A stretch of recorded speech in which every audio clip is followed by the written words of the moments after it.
The food service, hospitality, and retail industries are evolving in ways you've never heard of until now. Hosted by global industry technovator Rob Grimes and powered by the IFBTA, Tech Bites is your go-to podcast, putting technology innovation and trends on the menu. Well, we're back for another conversation episode of Tech Bites. And we're actually here at the National Restaurant Show, and I had the pleasure of running into Dawn Gillis, the Senior Vice President and Chief Information Officer of the Golden Corral Corporation. So welcome to Tech Bites. Oh, thank you so much. I really appreciate the invitation and the opportunity to be here with you. Well, actually, I've enjoyed the number of conversations we've had over the years, but you didn't actually start in Golden Corral. No, I didn't. I've been in technology for over 40 years, and I've had the opportunity to work in many different industries. The one I've worked in most is convenience store retailing. And convenience store retailing is one of those key subjects that we talk about a lot because it's like this great opportunity where food service and retail converge. Oh, especially in today's world. You're seeing the convenience store business actually leaning into quick serve foods because the profit margin is high and everybody's stopping for gas or to power up their EV. So it's a great place to be able to also grab a bite, grab a drink. I'm seeing all of the brands. So am I allowed to put you on the spot as far as the C-store industry is concerned? Oh, you can ask a question or two. I might have a thought. Well, so I know you, believe me, I know you're going to have a thought because the conversations we have, there's always a thought. So I used to go to NACS. I go to NACS every year. Oh, okay. Okay. And my impression at NACS every year is you go there for like 5 things. You go there for pizza, hot dogs on a roller, fried chicken, 24-hour shots, and beef jerky. Yes. Okay. But what you just said is the integration. You said 2 things I want to make sure we talk about. One is because of electronic EV charging causes people to wait now for a period of time. And in some states, that's going to be it. So we're out of the gas business at some point. And the second thing is that those things were always pre-prepared fried foods and stuff. And now we're finding actually freshly prepared foods. Absolutely. There's no doubt about it. Dwell times are increasing for the people who visit convenience stores. And the key would be to offer selections that are above and beyond just the fried products or the ones with longer shelf life, so to speak. I know the 7-Eleven brand has leaned into it with commissaries around the United States, especially in Canada, where they are carrying fresh foods that are shorter shelf life. And the reason they can do that is because they actually do have the volume of people walking through looking for a quick bite, but they're also preparing fresh foods on site. It's not just packaged anymore, right? That's right. They're doing some preparation, but they tend not to want to do a lot of that. But you've got the Wawas of the world that are building your sandwiches, yes. And they have drive-thrus. They do made to order. That's true. Right. We start to see a blurry line. And then, you've been in Texas before, obviously. You may not be there now, but you're in Texas, and you get somebody like Buc-ee's, who's out there. What is that? I mean, is that a restaurant? Is that a retail store? Is it a gas station? I got to tell you, that's not a quick stop at all.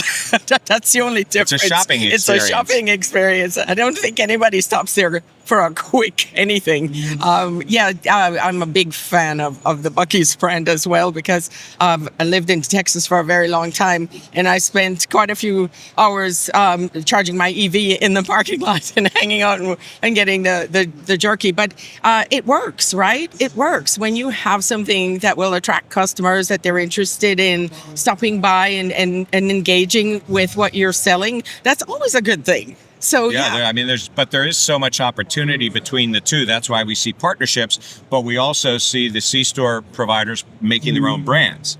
Sort of like the airport people did that, right? They made their own brands. Sometimes they partner, sometimes they don't. So they could be restaurateurs or food service operations on their own. Absolutely. Absolutely. And the ones that invest in it and do it right, they are doing very well with that kind of model.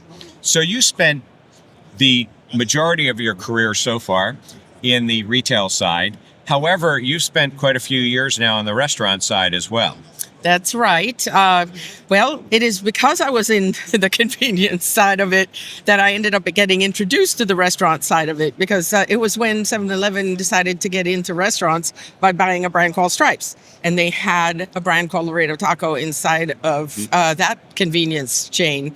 And so there it was. All of a sudden, we had convenience stores with restaurants in them. But it was their own brand. It was, at the time, yes, their own brand. You see, there's so much correlation between that, because when you think about like the airports and you think, the big providers like the Compass, the Aramarks, Sodexos, they tried their own brands sometimes, and then they decided to team up with others. And, yes.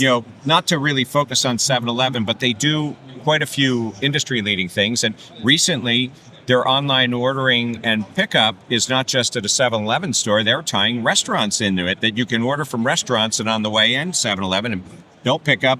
They're doing correct. Partnerships. Yes, So and I they're think being aggressive about getting. And they need to be in both areas, right? I totally agree. I think, and I'll give all credit. 7 & I Holdings actually, on an international scale, has always been leaning into food at convenience locations. So the 7-Eleven brand around the world, they're going to have much broader and much more exciting offerings in terms of food. I think the North American locations are just catching up. But you're correct. I think you're going to see a lot of that. Everybody's investing in the technologies to help to attract our customers and keep them coming back. And, quite frankly, I think it's working. It's working. You're tying buying gas to buying EVs to buying powerful EVs to food to right. And using the time. By the way, I don't want this to be overlooked, but every industry has their industry terminology, right? And I believe you used the terminology of the dwell time earlier. Yes. And dwell time, I guess, is how long a person is actually spending when they're pumping the gas or dwelling, or they have something else to do, right? That's correct. And that's an industry standard term there. Yes, at the convenience, on the convenience. So we might time. call it dining time, but the dwell time is sort of an interesting concept. Yep. Even, they use different, concepts at different terms when you're thinking about drive-thrus and things like that. But that's an interesting term that we might need to use at some point in the food service industry. Yeah, well, I think to a certain degree, there is that concept in the food service industry, especially if you call it turning tables for full service, right? Sure. During dining hours. Certainly, I mean, it's part of the model that you've got today, and I think it's a very important component because getting a group, moved through the restaurant to get, other customers seated is very important. So yeah, it is dwell time. All right. So look, you made this. You turned it an intersection and ended up in restaurants. Yes, I did. So, of course, we first met when you were at Freebirds. Yes. But you had been at Torchy's before that. That's right. So what was it like to make the transition to go from, retail, even though you were already sort of in it in the 7-Eleven experience, but what was that transition? Was it eye-opening for you? Was it what you expected? Were there some sort of surprises as you go to restaurants versus, convenience stores?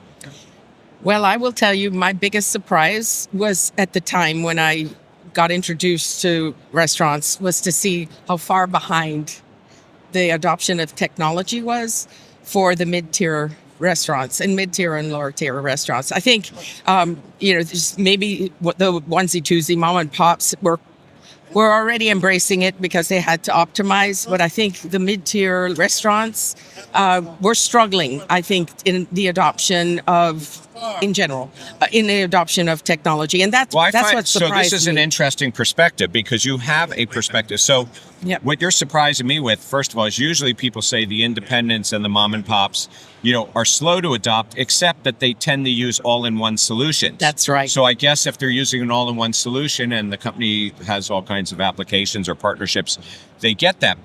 And the big enterprise people, of course, some of them even develop their own. Oh, yeah. Right? A lot of them do. But so your comments on the mid-tier, so where did you see the differences sort of were, the adoption? Are there specific areas that they didn't focus on that you thought that they should? Or back-of-house automation.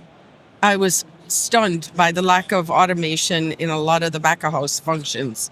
And it's not that some of them didn't actually purchase the tools, but a lot of them purchased the tools and didn't really use them, right? So it's like when you purchase a technology solution, it's not just about signing the piece of paper and saying, yes, no, I have it implemented, let's go.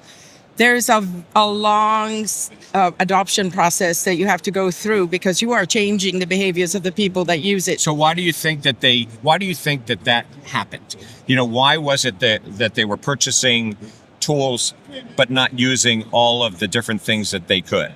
I think it was a basic understanding of how you transform behaviors in your operations. And the lack of, I guess, guidance around how you implement and modernize with new technologies. That's where I see the gap. It's not, everybody can look at a technology from a perspective of your phone. But if you look at that and say, okay, everything in my environment will work that way. I can just buy the phone and download the app and it'll work. That's not quite the way it works. You have to, if you're bringing technology into an organization where you're actually changing behaviors of a wide number of people and you're changing including processes and leadership, it's going to take time. Right? Now you're into the world of defining exactly how you want to use that tool, standardizing everybody's understanding of how it should be used, and then managing and monitoring about how it needs to be used. So there's an investment in what is usually referred to as change management that must be done in order for the adoption of that tool and in order for anybody to reap the benefits of the technology being introduced. You brought like a couple of different points, to bear here, because I'm keeping track of this, but there's a lot of different things that you just said. So if we take a look at that, a lot of people it's a weird thing to say that you credit COVID for something, but in our industry, and you came in before COVID, so you had the COVID experience and then you are out of COVID. So a lot of people are crediting technology adoption and what I would call, a pivot to, for instance, elevating the respect for the technology group and the CIO and CTO who may have reported to finance previously and then went somewhere else, right? But they think that there was a wake-up call in the restaurant industry because of COVID. So you were there. Oh, I was there. So you saw what you walked into, right? Boy, was there a wake-up call. So I actually was at Torchy's at the time, and quite frankly, I had been there for only 3 months when there was a shutdown. Right, exactly. That was right at that point. And for a company that was only doing probably 9-10% of off-premises dining, all of a sudden it was 100%. And I think there are a lot of restaurant brands that went through that. Obviously, the full service clearly. But it required a tech stack to be able to do it. It required a tech stack to survive. And I would give all credit to the operations employees of every restaurant brand, because for those that survive, you've got to believe that the big hearts of all of them is what made their brand survive. And my hat's off to all of them because I watched it and I saw it. But from a and by the way, one of the things the stories I love to tell is that at the brand I was at, they decided they were going to get creative. They would make the food and take it to the outside on the sidewalk and sell it there. So what they did was they ran the Ethernet cable over the front door. Actually street food, right? Right. They started with a truck, because I remember visiting them in their parking lot. They had a truck. Yeah, but they didn't use that truck. I know they didn't use it. This was for the locations. But if you think about this, how did they start, right? Out on the street. Out on the street. Yeah, you're right. I don't know if there was any correlation in that, but I remember seeing the truck. But the ops guys, they got creative. They ran the Ethernet cable over the front door and put the POS outside on a table, I was like, that is pretty incredible. But all credit to them. But from a technology perspective, that's when we had to rush then to find a solution for online ordering. So we had to lean into our online ordering platform, but we also had to do additional things to make things happen for us to allow for more effective online ordering and delivery. So I'm sort of guessing or surmising that with your background prior to that, coming in 3 months, you get COVID hit, that of all the people, they were very fortunate actually to probably have you on board because you actually knew about other types of technologies and how it fit together, where somebody who might have worked their way up through the restaurant ranks may not have been as seasoned in understanding tech and what you need to do with it. Yeah, and to guide it through. It's always good to have experience, and it's always good to have gone through, strange experiences in your career. So a lot of, at that point, I'm not panicking. I'm panicking more about my health and my husband's health. I get that. The job part wasn't as big a deal. But yes, I think that bringing my experience to the table obviously helped a lot. Well, I'd like to delve into some of the other things that you've already brought up and put on our table here for conversation. But let's just take a quick break and we'll come back. And I want to talk very specifically of some of the technologies that you're seeing today and the trends and where you see the opportunities are, post-COVID, and the things that you're dealing with today. So let's just take a break. With the rapid expansion of technology in the food and beverage industries, finding the right supplier can become overwhelming and complicated. To simplify this process, the IFBTA created Exchange. Exchange is a powerful search tool where users can easily narrow down their technology search and refine results by application type, geography served, department, and more. Browse resources and learn more about the industry's technology suppliers at exchange.ifbta.org. Now, back to the show. So, welcome back. And I'm sitting here having a conversation that is going all over the place because there's a lot of subjects, and you can't have a conversation with Dawn Gillis, who is the Senior Vice President and Chief Information Officer of the Golden Corral Corporation today. But we've been discussing her background. And because of that background, we've covered a lot of subjects. So starting in retail, Torchy's Tacos, Freebirds, and now Golden Corral. So why don't we just pivot a little bit and say that we've taken them, we're post-COVID, we're now dealing with some things that are there. So what are your observations today of where the industry is headed in tech and maybe the focus areas we should be focusing on more?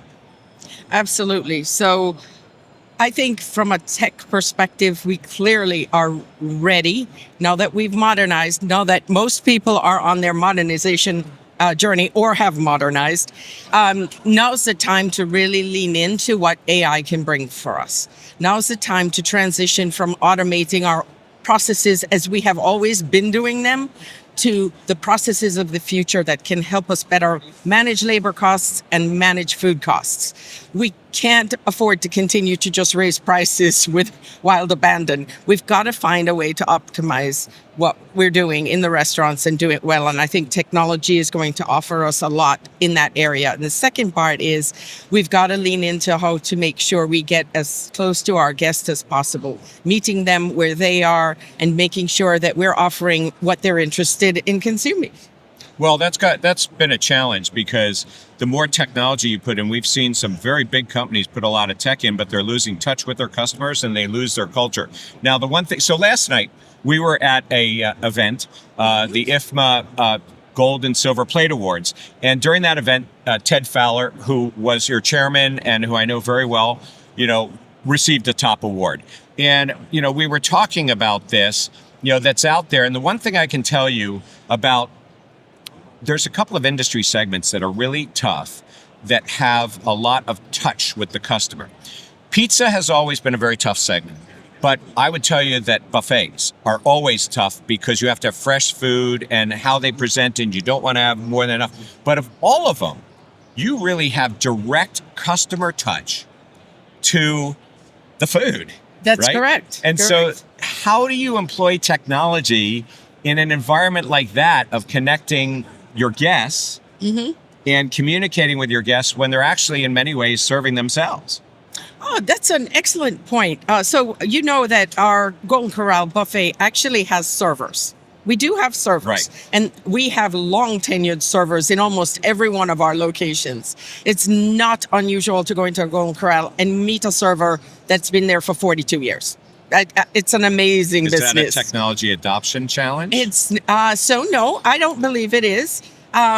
We, as a matter of fact, we're looking at the different ways of connecting with our customers, but one of them is through our loyalty program, which we are leaning into. I love the ads, by the way, that you guys have been running recently. Not just loyalty, but really showing that a person can get creative and have great food. All kudos to Skip Hankey, our Chief Marketing Officer. He is brilliant in that space, absolutely brilliant. And his team are looking at evolving our loyalty program to make sure we embrace our customers. We've, with the modernization of our technology, being able to transact with our rewards program is as easy as scanning your phone.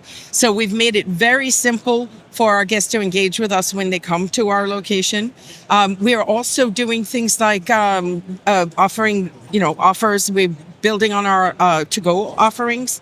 On-the-go offerings. And nobody ever would have thought about to go, in a Golden Corral or any of the buffet environments, and our right? goal right now is to get to 10% this year. Did you get into catering as well on this? We are also because rolling out catering. Of all the companies, you've got commissaries, right? And you've got catering. You're like the ideal company to be able to do that and know how to carry and serve, group portions and things. Oh, absolutely. We are a perfect location for that. We're actually also building a group reservation system because we've got a lot of parties that come into our restaurants. Are you building your own? Yes, we are. Okay. Now, we could have a conversation about that because the second you said that, I start thinking to myself, wait a minute, the hotel industry, or I think of other industries that have reservation systems that are probably connected with some of the technologies that are already out there. You'd be surprised. We actually did a search before we decided we had no choice but to do this. We are unique. We're an open seating dining space that can hold, in some of our locations, can hold up to 650 people. We don't reserve tables. We reserve spaces. Sections. And we can, in some cases, we don't even allow you to prescribe a section, but we make a request, but you can make a request. But the idea is that I have 60 people coming in. We're celebrating a birthday. We're coming between this time and this time. And so what we want to do is just be able to... How long in advance do they have to tell you that? It would be preferable to be at least 3 days. 3 days, because you also get the buses. You get a lot of tour groups that that's come actually through as what we're building it for. Is for the tour buses.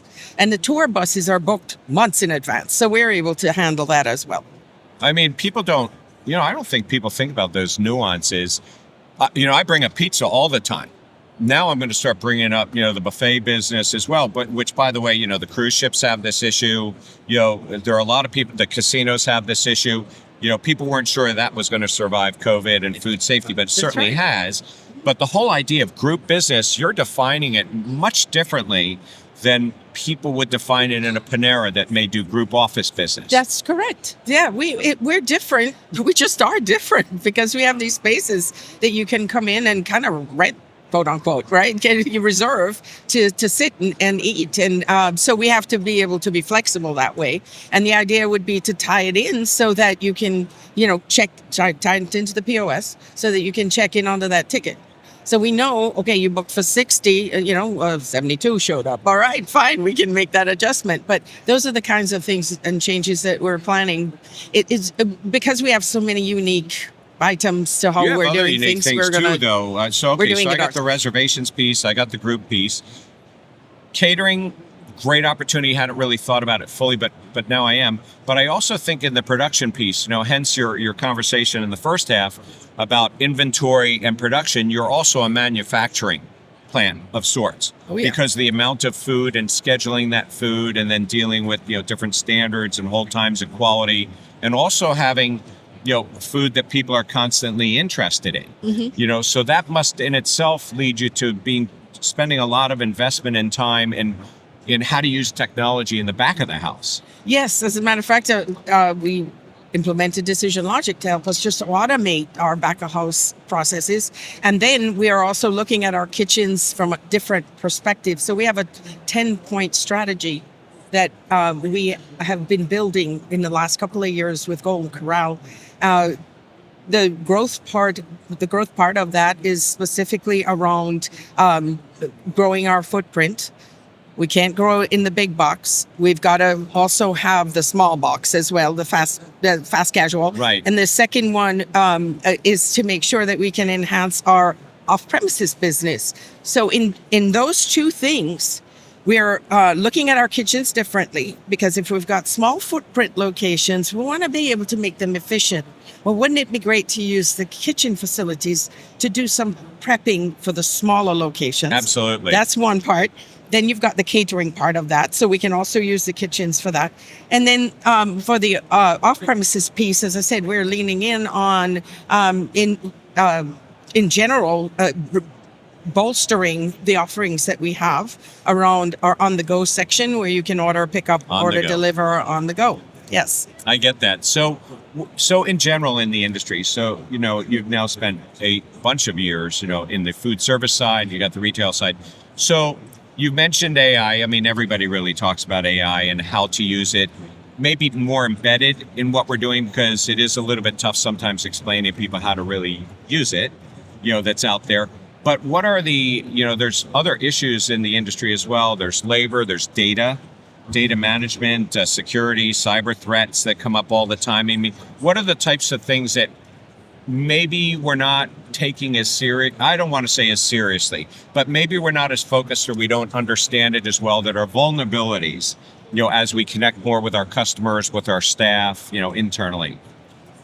That's a lot. You just threw it. Well, you're the one who's been giving all the lot, right? So I figure I got to give it back to you. A lot. Okay, so you hit on one of my very topics that are very near and dear to my heart, and that's cybersecurity and the security of data as a whole.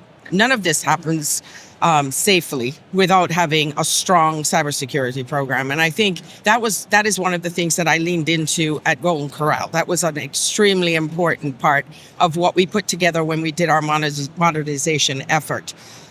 So I believe that taking time to understand what the threat landscape is for your organization is extremely critical.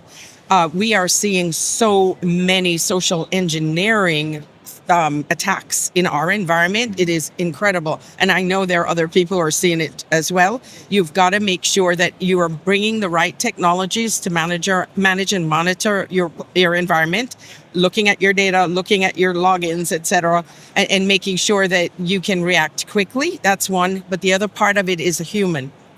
As you know, 90% of cyber attacks actually start because a human made an error.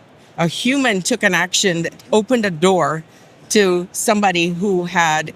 Do you think that foods... So, I mean, we're at the National Restaurant Show. I mean, there's everything here from smart equipment, open kitchens, to the POS and everything else. Do you think that food service providers actually realize how connected their units are? I mean, they may not think the fryer is connected, but it is today in the oven. And so any of those are vulnerability points, right? You are absolutely correct. But then I would ask you how many cybersecurity firms are actually represented here. Well, I mean, that's a good question. So right. I think... You're right. You're correct. That's a very good question. Yeah, you are correct.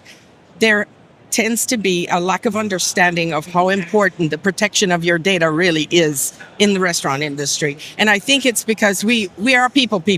We're a hospitality. We believe in people. Right. And I think that, and we haven't really invested much, especially in the mid-tier, in a lot of protections. We haven't invested in the technology, much less the protections for the technology or the data. So I think there is definitely work to be done for people to appreciate what it will take to protect their new investments. So, I mean, you're bringing up so first of all, I think that is a very interesting point. How many are here? Now, the question is, I'm sure with food service operators, the question is who's actually responsible.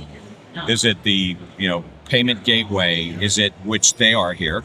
Is it the POS people? They're here. Is it the back office people? I know the answer is probably yes. However, maybe the problem we have is that operators believe that it should be embedded and it's somebody else's responsibility. It's the kitchen guy, it's everybody else, and they don't have to look at it separately. I love that question. So I'm going to... Well, you're the one that teed it up by saying, you're right, there's nobody here. There's nobody here. But I would counter what you're saying by saying this. Whose data is it? Is it the back house software data? Is it the POS software data? Or is it your data? It's your data. They're just offering the tool to help automate. So, and by the way, the data transitions from one place to the next. In transition, you own that responsibility, right? In the integrations that are taking place with these tools. And wherever it rests, it's still your data. So if you were, for example, to separate from your POS provider or your back office provider, are you going to just walk away from your data? Are you giving it to them? So there's a gateway where all that data is coming in and out of the unit. Now, of course, some of it's in the cloud, so it's not even in the unit. Is it and maybe you're pulling it too. right? But maybe it's a managed network provider that's really responsible in the end to whatever you connect. I'm not exactly sure there's an answer to this. There is an answer to this. You as a brand must own the responsibility for your data. And Well, you better own it because if you have a problem, it's going to be your it's gonna be problem. everywhere, right? That's right. And If not your there's- franchisees, by the way, who may have caused it, right? It's your brand, you're responsible. The customer is going to hold you responsible, not the provider. And it's very important for every restaurant brand to have a third-party risk management process where they know a lot about their solution providers and what their particular cyber security profile is. Well, there are a lot of people in the industry in IT positions that didn't grow up in IT. They grew up in operations, right? So I suppose maybe they understand it, maybe they don't, directly, right? I mean, you clearly have a clear understanding of this. So it's one thing to throw the problem out there. The other thing is to say, but here's maybe the one or two things that you would say to them. I know you just said have a program, but a person might scratch their head and say, what does that mean, right? Hire a professional. IT is not just, I know how to turn my phone on. There is an entire profession around software engineering and systems management. I guess it depends on how big they are as to whether they do that themselves or whether they just get an outside service or somebody to do it. If you get an all-in-one, fine. You've got one throat to choke. Great. Yeah. But if you don't, if you're going after the best-in-breed products, the minute you do that, you're responsible for your data. I think you're responsible even if you have one throat to choke, because I don't think that there is truly a one throat to choke with everybody. There's always going to be something that you're doing. And even in your case, you needed a solution in group reservations. And so you're not going to, unless somebody's developing it for you, who offers you all the rest of the stuff there, you're in it, right? So you're always going to have something. Plus you have your office applications, you have everything else that's there. So there's never going to be one throat really to choke. That's correct. And that's why you really need to have a third-party threat management process and risk management process. You've got to have it. And then you throw in, more and more. I'm a firm believer that over time, once they get around some legislative issues, that we're going to start to see bring your own device for employees and for management, where they're really bringing their phones and they're taking the orders and stuff on it. And there's some legal reasons why they may not be doing that right now. But then you start introducing, well, the customer's own technology is already there if they're using to pay at the table on their device, right? So they're already connecting. Yeah, to a certain degree. Those are usually apps that open on their phones, though, and so there's a protection layer already there. They're not actually entering your restaurant network, right. But your restaurant network is also a really important and critical part of the ecosystem that too needs to be paid attention to a lot, right? Because certainly you want to make sure you're protecting your brand, and if anybody breaches anything in the restaurant, that it doesn't feed to other restaurants or into your corporate brand. So your corporate offices. So I think it's really important to pay attention in general to your networking. That's also very important, and the security layer that sits on top of it. Well, I think that there's an awful lot of independent points and things that you brought up. But listen, I have to take advantage of the fact that we're like sitting here in this massive technology section in what used to be a food show and a cooking show, right? A little bit of a corner, right? But you also are getting the experience to see some of the other ends of the industry, like the event last night. And, you got to see some of the legends in the industry, including your own Ted Fowler. So, what was your impression of that? Just sort of getting to see these people and, hearing their stories who've made up the industry. It helped. It has helped for me to have a better understanding and a high level of respect for the restaurant industry as a whole.